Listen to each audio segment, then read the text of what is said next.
This is the U.S. Report with James Morrow. Good evening and welcome to the program. Big show for you tonight with a stellar lineup, so let's get straight into it. Coming up tonight, Joe Biden sits down with China's President Xi Jinping in what he has hailed as productive talks. But were they really? We'll break that down shortly. Also tonight, chaos in the Senate. Stand your butt up there. You stand your butt up. Oh, hold on. Oh, stop it. Is that your solution? Every poll. No, sit down. Sit down. Okay. You're a United States Senator. Sit down. Acting. A committee hearing almost turns into a barroom brawl. We'll find out what's going on up on Capitol Hill.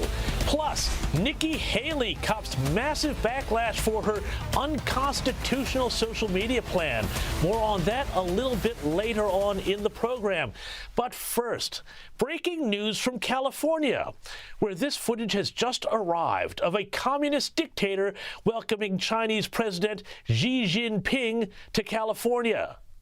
No, wait. Sorry, I've got that the whole wrong way around. What you've got there on your screen is California Governor Gavin Newsom welcoming communist dictator Xi Jinping to California for the big APEC meeting this week. Sorry, it's easy to get the two confused. Because, I mean, really, when you look at the welcome Xi was given by San Francisco authorities, well, as local San Franciscan Jenny Chachan, who took this video, noted, the town was looking more like China than China.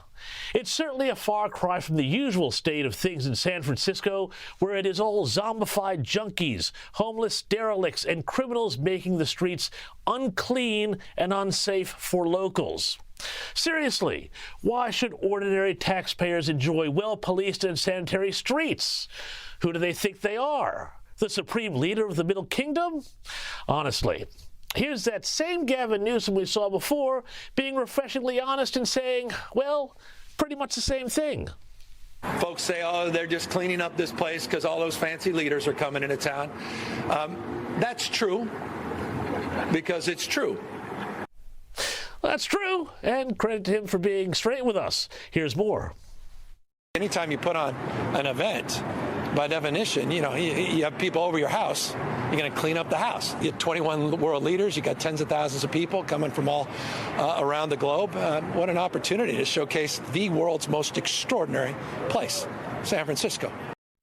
Yeah, right. Well, I mean, yeah, obviously you clean up the house. I mean, who doesn't have fentanyl addicts passed out on their floor?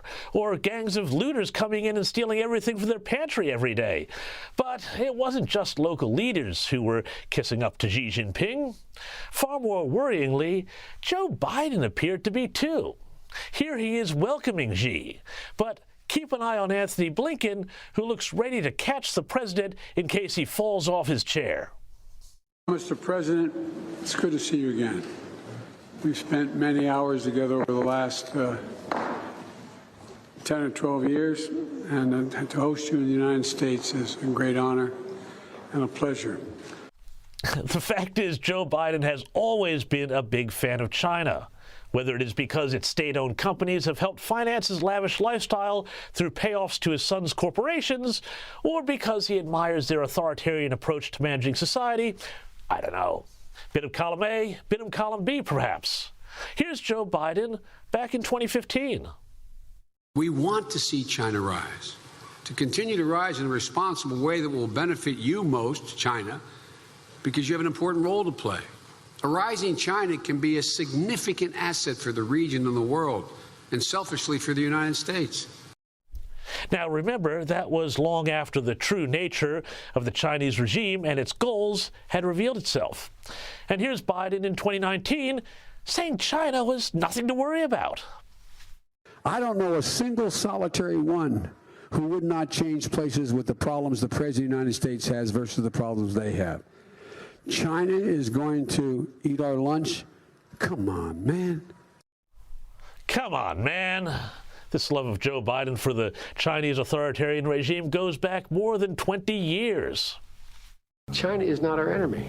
I believe then, and I'm even more convinced now, that a rising China is an incredibly positive development for not only China, but the United States and the rest of the world. It is in our self-interest that China continue to prosper. China's a great nation, and we should hope for the continued expansion. What are we worried about? We talk about China as our competitor.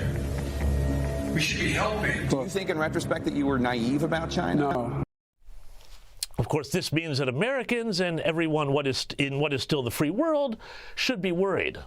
Sure, Joe Biden may have acknowledged the fact that Xi is a dictator, but recall he also let a Chinese spy balloon traverse the entire continental United States earlier this year before doing anything to shoot it down. Joe Biden is no Ronald Reagan standing up to the Russians and telling Gorbachev to tear down this wall. Nor is he a Jack Kennedy going to Berlin and declaring his solidarity with the divided city by saying, "Ich bin ein Berliner." No, instead, Joe Biden is a sycophant to Beijing, sucking up while acting like he's talking tough. It's worth contrasting American behavior with its greatest communist rival today versus the ways things were 60 years ago. I want to go back in history here. Back in 1959, then Vice President Richard Nixon and Soviet Premier Nikita Khrushchev had an impromptu exchange over whose system was better and who could provide better for its people, Soviet communism or American capitalism. Here's a bit of Richard Nixon standing up for and diplomatically schooling Khrushchev. And for people everywhere, there must be a free exchange of ideas. There are some instances where you may be ahead of us. For example, in the development of the thrust of your rockets for the investigation of outer space. There may be some instances, for example, color television, where we're ahead of you. But in order for both of us, in what are they ahead of us? Wrong. We are ahead of you in rockets as well as in this technique. I do not capitulate. Where do you see the picture?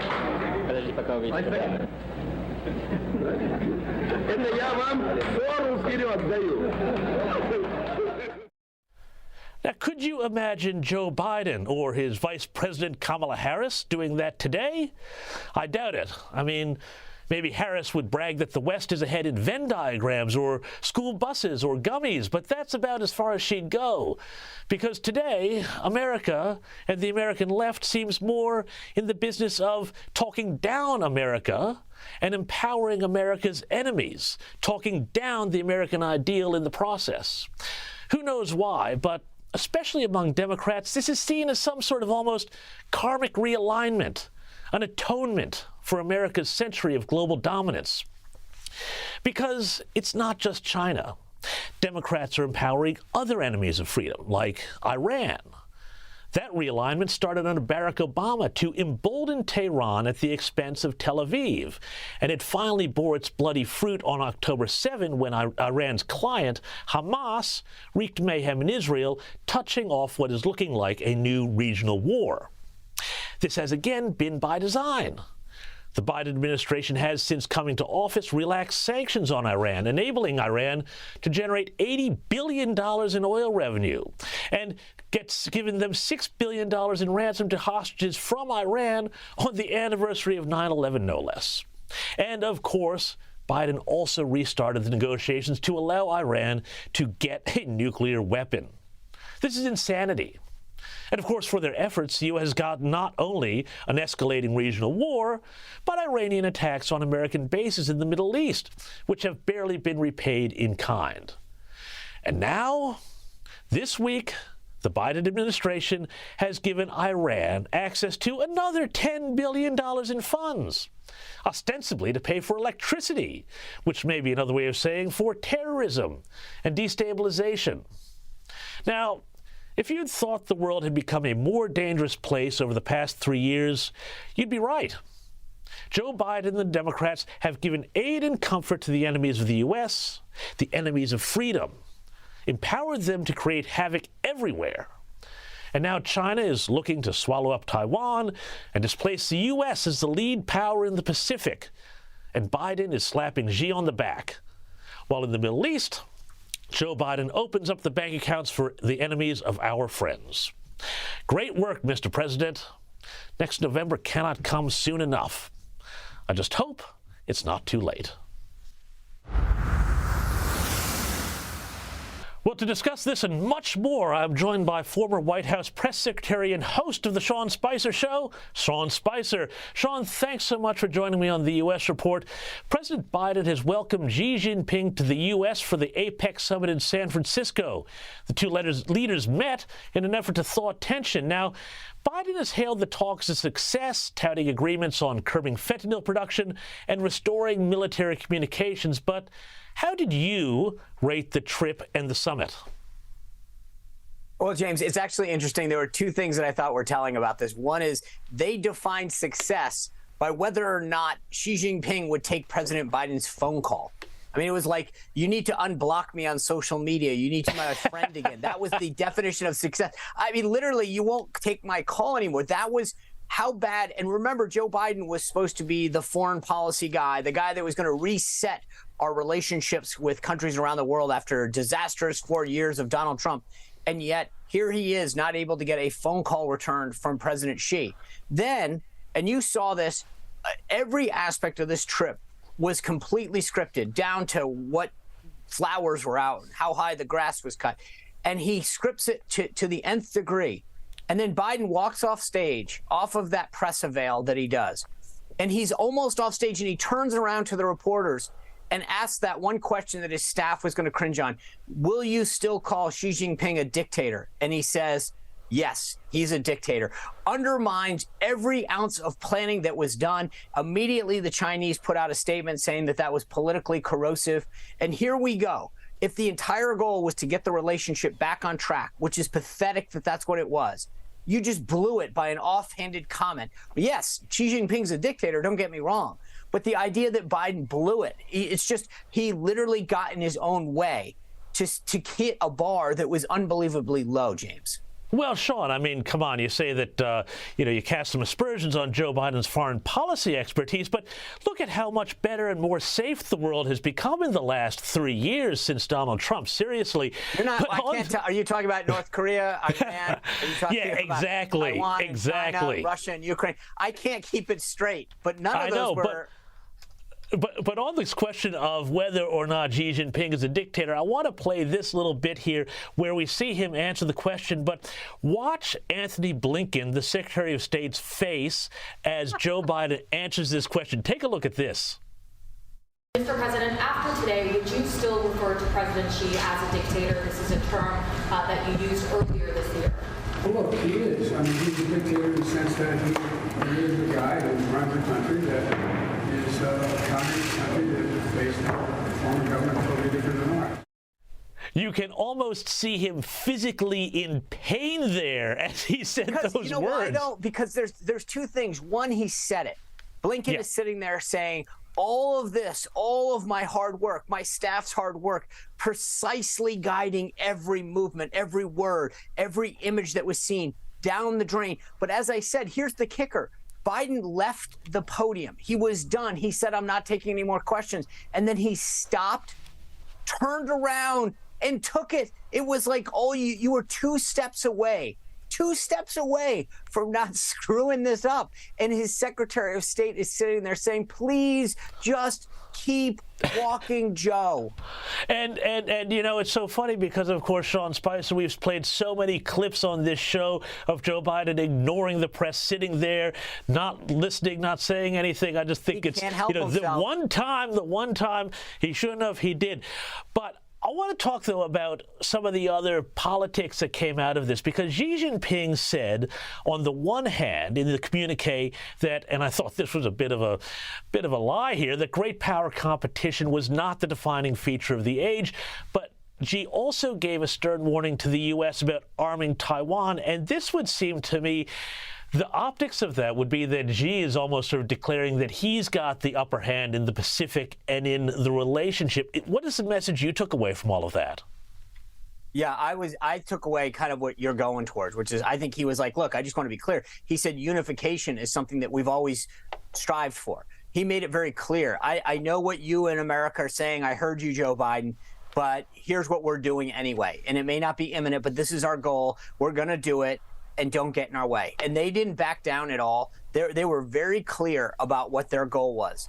And I think that was none of the things that were said today. It was like, yes, if you want to still have phone calls and we can talk and giggle, but we're still doing what we're going to do and we don't really care. That's the difference. There was no sense of China saying, okay, we got the message. We sent a spy plane over you. We've been provocative in the South China Sea. We get it. We've gone too far. We want to reset relationships. The dialogue today was very much like, hey, if you want to still talk, we're cool with talking, but we have an agenda and we're going to execute that agenda, and we really don't care what you have to say. At the end of the day, they sat there and said, your only deliverable is that we have a phone call and that we're going to talk about climate change. Do you think that, I mean, here's the problem. The U.S. continues to negotiate with China as if they think that China cares. China doesn't care about climate change. Otherwise, they wouldn't be doing what they're doing. They know what they're doing causes damage to the environment. They know what they're doing undermines human rights. They don't care. It's not like they went, oh, my God, you know what, Joe? You're right. All these factories are actually doing damage to the environment. The way that we're treating people, you're right. It is kind of bad and nasty and inhumane. But I'm just glad you finally told me this, because I just didn't know it until you shared that with me. And I was also, Sean, absolutely, amazed, I guess. What else were they going to do? That they had APEC in San Francisco, which, of course, as we know, is an open-air museum of dysfunctional left-wing progressive politics. But what did you make of the incredible cleanup effort where they, I don't know how they got those streets cleaned up and bleached and sanitized, and they put up basically cages to keep people walking in the right areas? It was almost, like a sort of a Chinese totalitarian effort there to get all of this done. What did you make of the way Gavin Newsom just said, yeah, look, the place was a dump, we cleaned it up, and I guess next week it's going to go back to being a dump again? I think a lot of folks in Australia will relate to this, but sometimes you go down to the beach and you draw something in the sand and you build a sandcastle. And then the tide comes in and it washes it all away. That's literally what's going to happen. They built something up. They made something pretty. The tide will come in, wash it all away, and it'll be back to how it's always been. But that's what they did. What a waste of money. It was I cannot believe, of all the places in the U.S. that you could have showcased, you chose San Francisco. It smells gross. The people, if anyone who's been there recently, it's a disaster what that city has become. And so what's an even bigger disaster? They pushed everyone out to like a periphery where no one could see. So all you had to do was like go over one. It was actually, the funny thing is, it was very much like China. When I served in the Bush administration, I traveled over there a few times. They would clean up stuff within the bounds that everybody would operate in. But if you ever asked anyone outside the boundaries, they would tell you it's still as bad as it was, the day before. They just pushed it out for a day or two. By next week, it's going to all look the same again. What a waste of money. And it was actually, I think, a disservice. It was pretty much the Chinese seeing how we do what they do. We come in, we clean up a city, we make it look nice while everybody's there, and then it goes back to the way it was the second that the cameras are gone. Such a depressing commentary on the state of America under Joe Biden. Sean Spicer, check out the Sean Spicer Show podcast. Thank you so much for joining us on the U.S. Report. As always, James, thanks for having me. Well, remember the White House cocaine saga? Back in July, the West Wing was evacuated and streets were closed around the White House after a bag of white powder was found in one of the guest lockers. And they still haven't been able, to find out whose it was. Well, this story is back in the spotlight this week after the Daily Mail revealed new exclusive details and photos. And I am pleased to say the journalist who broke this story, the Daily Mail's senior U.S. political reporter Nikki Schwab, joins me now to talk about it. Nikki, thank you so much for coming on the U.S. Report. Tell us, what are these new discoveries about this scandal? Well, James, first of all, the biggest discovery really is these photos. We had never seen the actual images of, as you can see right on your screen there, of the cocaine found in these lockers. And so they actually gave us a number of images that sort of showed the entire locker set. As you can see, there's a man who's wearing gloves who is swiping the cocaine to figure out what the powdered substance was. And there's also pictures of the exterior of the West Executive entrance, which is where the lockers, once you go into the White House, they're right in the doorway there. And what are these lockers used for? What do people put in there? Who are the people who normally would be using these things? Is it, say, to put a mobile phone in, a cell phone in if you're going into a secure area, that sort of thing? Yes, exactly. But what's interesting about that entrance is that a number of people use it. So you'll have, staff, like White House staff, not necessarily, people that are already in the Oval Office, but people coming over from the old executive office building. They would potentially use it from other departments, government agencies. They would potentially use these lockers, but tour groups also use these lockers. And so that's why the pool of potential suspects for who, brought the cocaine in is so large. The Secret Service determined it would be around 500 people. And then the other caveat is that during this time period, the Situation Room, which is located nearby, was under construction. So the National Security Advisor, Jake Sullivan, when he was asked about it, he actually thought that it was potentially a construction worker that brought the cocaine in and then left it at one of these lockers. Another sort of interesting tidbit is that this locker number 50, the key that you use to sort of sign out this locker, it has disappeared. We still do not know where it is. And so potentially, if you find the key, you find the person that brought in the cocaine, but we do not know who that individual is, obviously.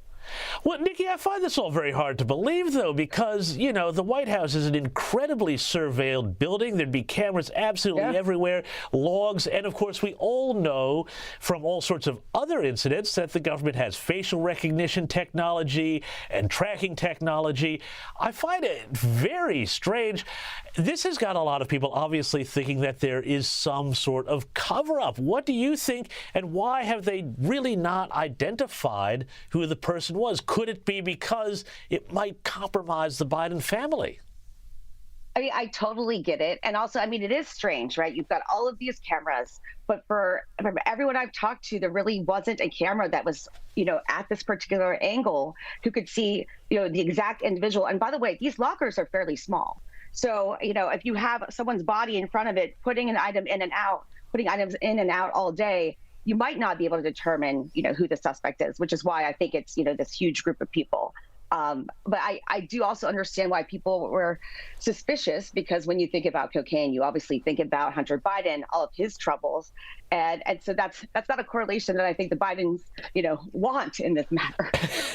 Well, so that's which brings me up to, this question, which is that you would think that because of obviously the questions around Hunter, and everything that goes along with that they would want to find some sort of other suspect to put the attention on them. But Nikki Schwab, what is your verdict? Is it a conspiracy? Is it a cover-up? Or is it just a stuff-up?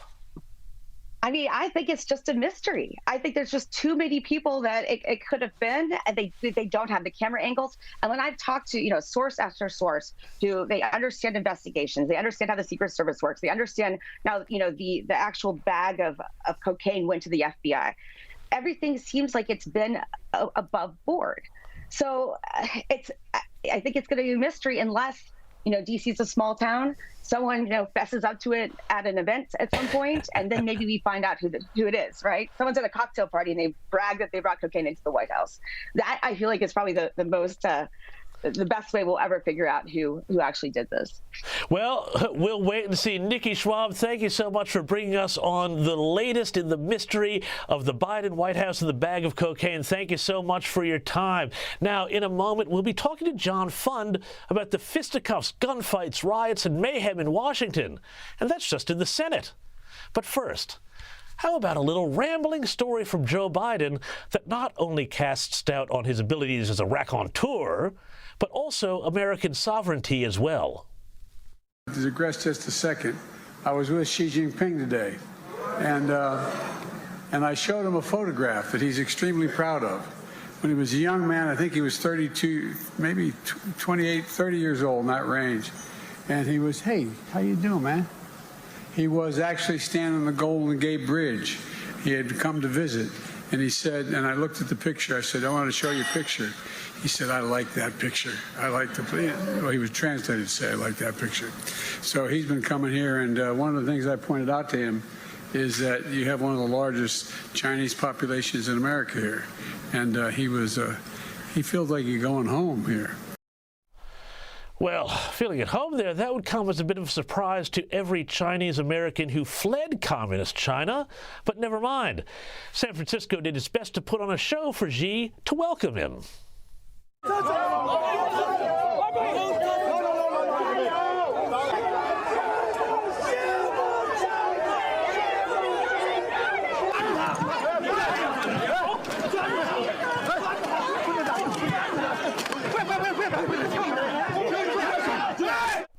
Of course, that welcome took the form of pro-Chinese Communist Party agitators who were trying to punch on with and generally intimidate demonstrators standing up for human rights, the Tibetans, Hong Kong, and the Uyghurs.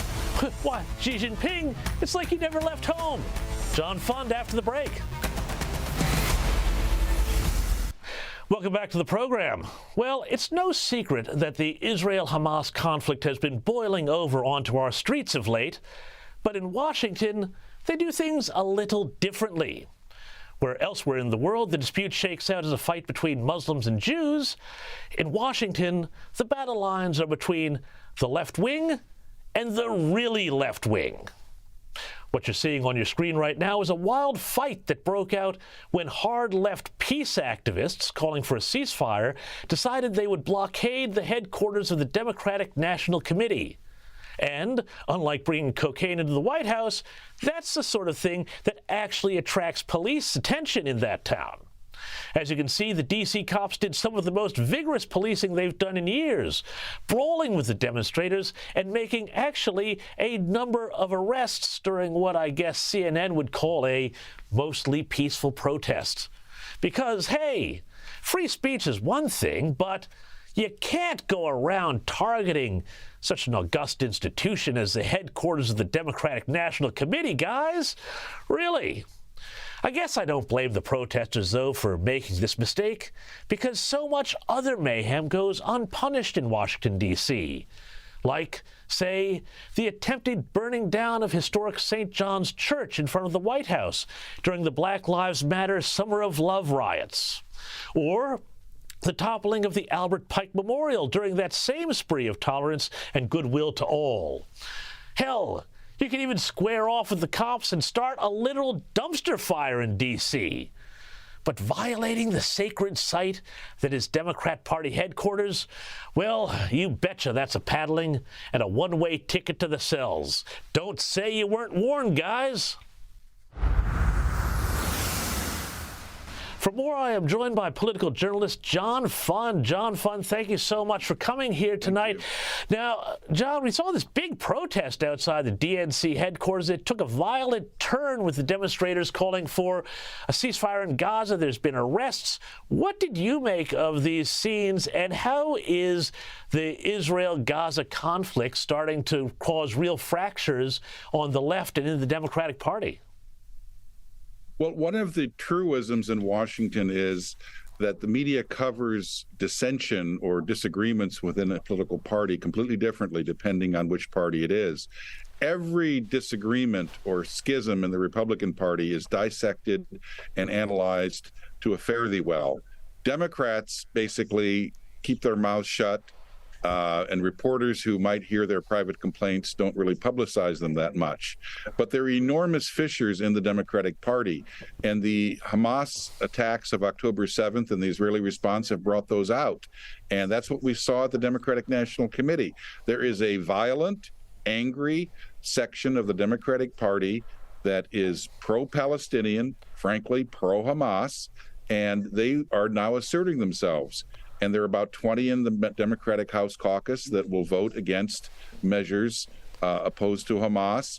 And the rest of the party is terrified that the American people will see the Democratic Party as identifying with these people or not disciplining them. That's why I think they had to shut down this DNC protest, because if they didn't, there would be another protest the next day and the next day, and it would be in the news every day.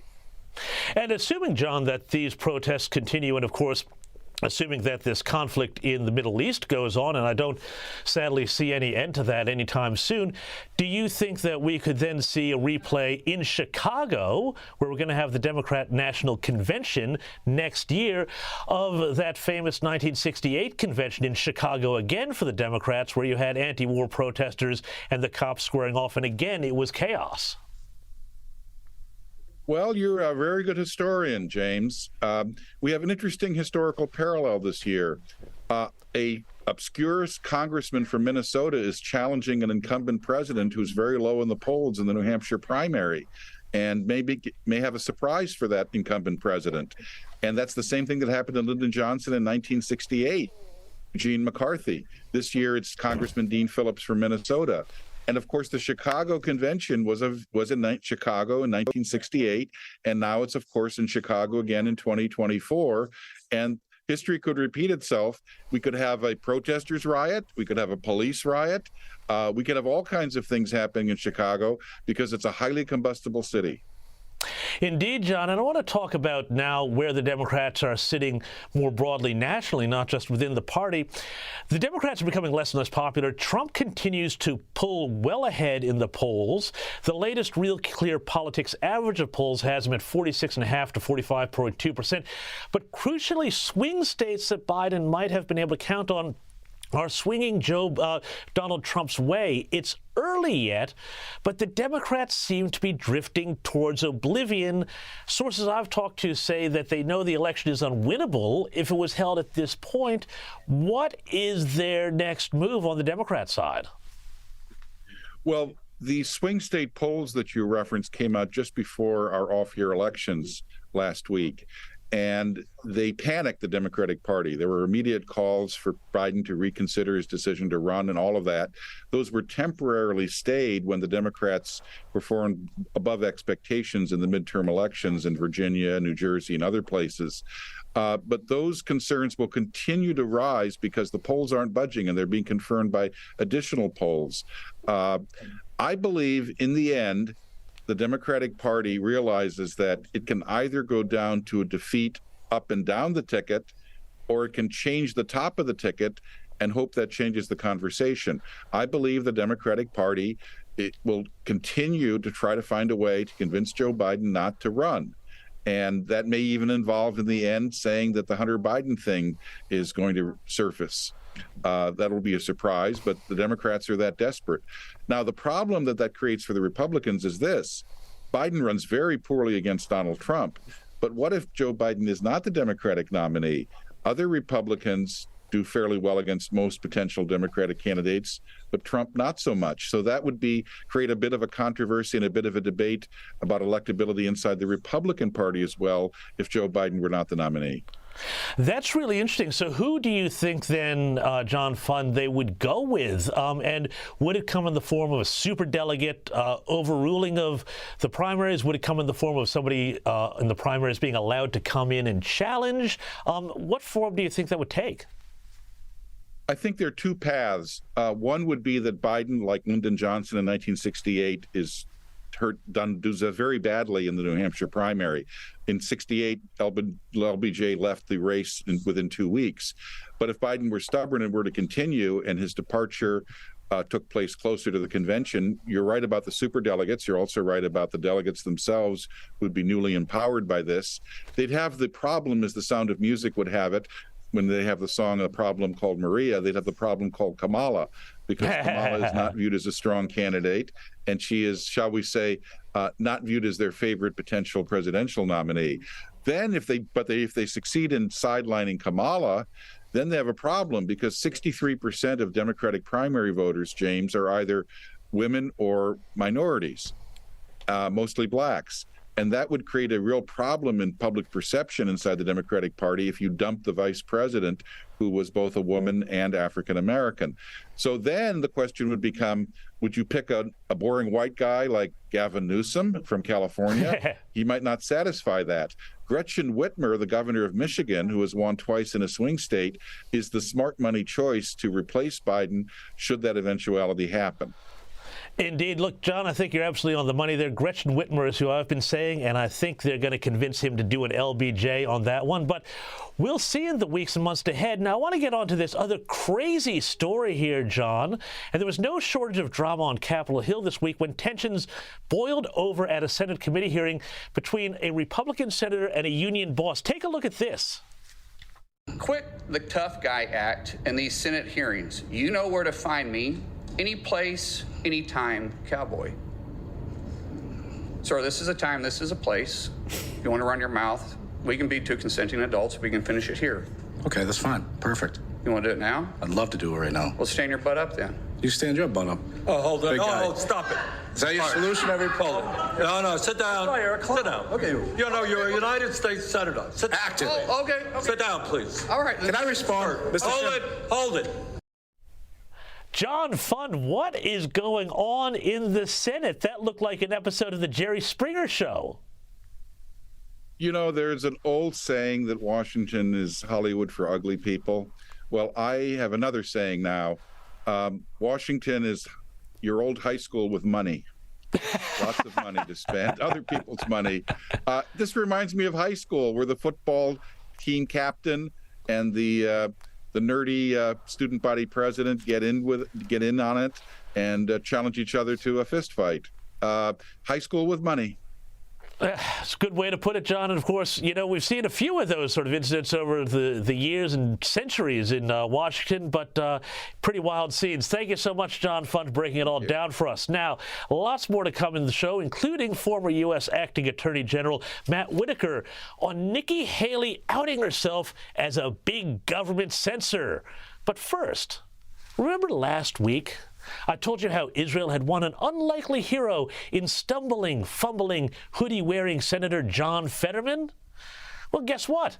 He's still at it, this time triggering a bunch of Hamas huggers outside the U.S. Capitol. Have a look. When do we want it? Now! When do we want ceasefire? When do we want it? Now! Shame! Shame! What is the word genocide? What is the word genocide? Tell you what, I did not have John Fetterman as a righteous among the nations on my bingo card. Matt Whitaker is next. Welcome back to the program. GOP presidential hopeful Nikki Haley, thought to be a favorite among a lot of people who didn't like Donald Trump, has landed herself in a lot of hot water this week after she unveiled a plan for social media if she was elected president. Have a listen to this. The first thing we have to do, social media accounts, social media companies, they have to show America their algorithms. Let us see why they're pushing what they're pushing. The second thing is every person on social media should be verified by their name.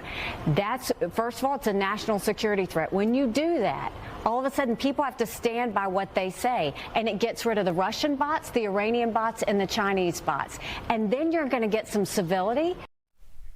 A free speech register doesn't sound problematic at all to me. Joining me to discuss this and more is former U.S. Acting Attorney General Matthew Whitaker. Matthew Whitaker, what did you make of Nikki Haley's comments there? Some are criticizing her of being unconstitutional. I think this idea that people have to register their names to be able to speak on the Internet is completely against the First Amendment. But then again, I'm not the lawyer. You are. What do you think? Well, you know, I think a couple things, and it's good to be with you. The first thing I would say is that, you know, it's certainly the First Amendment protects all speech, whether it's anonymous or whether it's for attribution. That being said, you know, she is striking a vein here that I hear as I travel all over this country, and that there are many bots, whether they're, you know, wherever they're located, North Korea, Russia, or somewhere in between, and that they are and do, you know, amplify certain types of content, that the algorithms then pick that up and amplify it even more. And I think that is a problem, but that needs to be policed by the social media companies who have complete visibility as to who's using their platform and whether or not these are robots or whether these are real people. So, I think she's capturing something. Again, Nikki, I'm from Iowa. We're having a First Nation caucuses in less than 2 months. And, she is certainly hearing from my fellow Iowans as she's campaigning a frustration with, the anonymity on the internet. I just think that the solution is not a registry on social media, but, it is a frustration for sure. Yeah, and I mean, surely one of the biggest problems with social media isn't even American-based companies like X or Facebook, but companies like TikTok, which are, the real problem would seem to be, Matt Whitaker, the algorithms that seem to be pumping all sorts of content. We've seen complaints that, pro-Hamas algorithms are being pushed out and, flipping people's minds on the Israel-Palestine conflict. No doubt about that. TikTok is a infectious disease that has been unleashed by the Chinese. They do not feed their teenagers the things that the United States and other countries' teenagers see, and it is used as a way to sow discord. And I think this is we need to, more importantly, I think, make sure that our fellow citizens understand the dangers of social media, understand how to use it, and understand how to use it for a benefit and not just be manipulated by it. Yeah, no, I think that's absolutely right. I think that starts in the schools and with the parents as well. But I want to move on now to New York and Trump's civil fraud trial. Now, he's argued that the civil fraud trial against him is tainted by overwhelming bias by the Manhattan judge deciding his fate. He's made a motion for a mistrial, but also just hours ago, the gag order against him has also been taken off because the judge cited it as being unconstitutional. What's the latest on this case, and how is it playing out?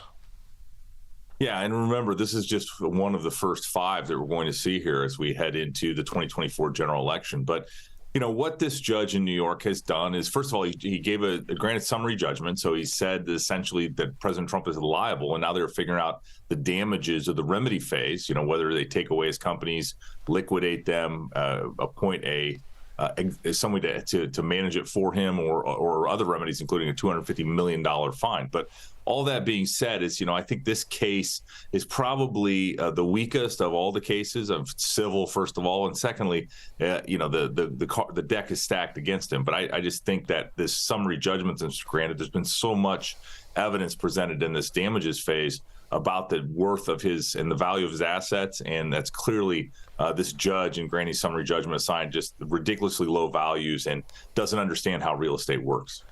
Well, indeed, but I mean, the politics of this, too, I think, would be, and would you agree, Matt Whitaker, that when you see these politicized cases and you see district attorneys and judges seeming to be trying to get Trump, a lot of voters who I think, are on the fence about the man kind of feel sympathy for him. Is that playing out in the polls or what you're seeing in America?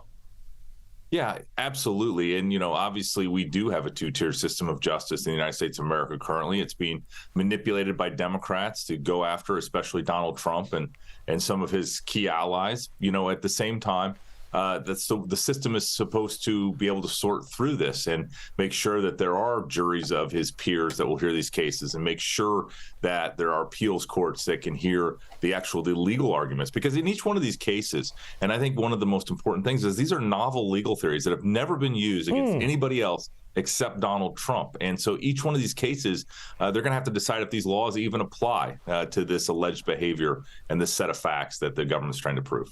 Yeah, look, I think it's all pretty un-American, frankly, if I can use an overused word. But I want to move on finally to the gun trial of Hunter Biden, where Hunter's attorneys have asked a federal court in Delaware to approve subpoenas for Donald Trump, William Barr, the former attorney general, and other senior Justice Department officials, because they're saying, oh, well, it's not so much that Hunter did or didn't do this crime, but somehow that actually the real crime is that the probe was politically motivated. Matt Whitaker, this seems like the absolute definition of chutzpah to me for a Biden to be complaining about a politically motivated probe. Yeah, and if you read this, the support for these subpoenas of President Trump and Bill Barr and others, it essentially says that Hunter Biden was targeted.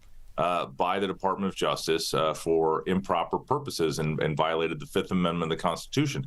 And, it'll be very interesting when that same argument is presented to federal courts in the Trump cases, because, as you know that's coming. And, if they grant it here, they're going to have to grant it to have Joe Biden and Merrick Garland and others come before those trials. So I think at the end of the day, the judge is going to be smart on this. He's the standard to actually get these subpoenas is they have to have relevant information. And so there's got to be a basic showing that these people would be able to talk about this topic and not just some anonymous Washington Post article attached to a subpoena to support it. So, I think there's a long way to go in this, but it does point that, this two-tier system of justice is obviously playing out on both sides. And it's now because of the questions in the American people's minds, especially the way Donald Trump's been treated.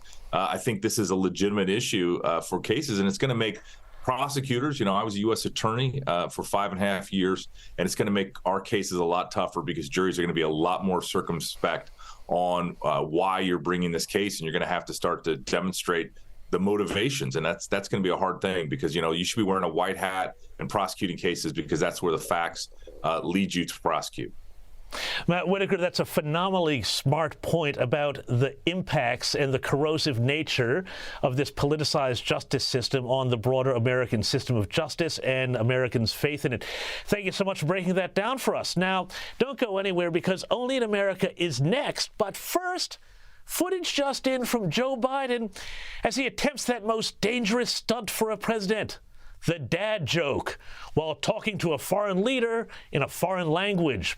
Here he is at the White House with Indonesian President Joko Widodo. Can he pull it off? Let's see. And as we met outside, as you get out of your automobile, we had a very important discussion on climate. The president said, "I'm cold." Ketika Bapak baru datang dan saya menyambut Bapak di mobil, ketika Bapak keluar, kita sudah ada berbicara mengenai topik penting sekali dalam iklim, di mana Bapak mengatakan saya ini merasa dingin. I told him I could take care of that immediately. Yes, climate, it's cold. Get it? Oof. Well done, Mr. President. Still wasn't funny, but at least you didn't say, don't jump. Only in America is next. Welcome back to the program. And now it's time for a little segment we like to call Only in America. Well, we all know that the Ivy League in the United States is a cesspit of progressive anti-Semitism. But what happens when a Hamas fighter wants to go to Harvard? It's a question Israeli comedian Racheli Rotner asked, and so she rang up the university, pretending to be the mother, yes, of a Hamas combatant. Here's what happened according to what she says was a real conversation that occurred with a Harvard admissions officer, complete with her own animations. Harvard Admissions, how may I help you? Hello, my name is Jama. My son Hamid would really like to register to your establishment next year. I think you might have heard of him. He was one of the Hamas fighters who participated in the fight of October 7th, a real political activist. So I wanted to ask if you have some kind of political activism scholarship? No, all of our scholarships are need-based. There aren't any merit-based scholarships. It would not help if he says that he's Hamas fighter. Everything that a student does helps them in the process. Okay, so that would be helpful if he writes down that he was in the October 7 massacre. In addition to everything else, our process looks at the student's entire secondary school career, both inside and outside of the classroom. And the massacre is an advantage, right? Any of their activities. We look at all of their activities inside and outside of the classroom. And don't worry, he didn't rape any captive. He's very respectful for gender self-definition. He only killed them. He's very feminist. So it will be okay, right? All I can say to you is that he can apply. Great. Because he's very respectful for ethnic minorities. He only slaughtered white babies. We don't need more white male in the world, right? Hello?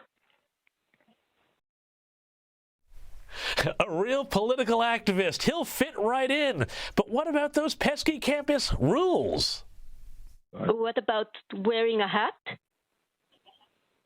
You can wear a hat. Oh, good. I was afraid for a moment. Okay. He's looking forward to be in your school. He has lots of very, very fun activities for him and the students and everyone. It will be so much fun. Thank you very, very much. Have a good day. You too. Well, as someone once said, oh, sure, like he went to Harvard. I'll tell you what, I almost felt sorry for that admissions guy for a second.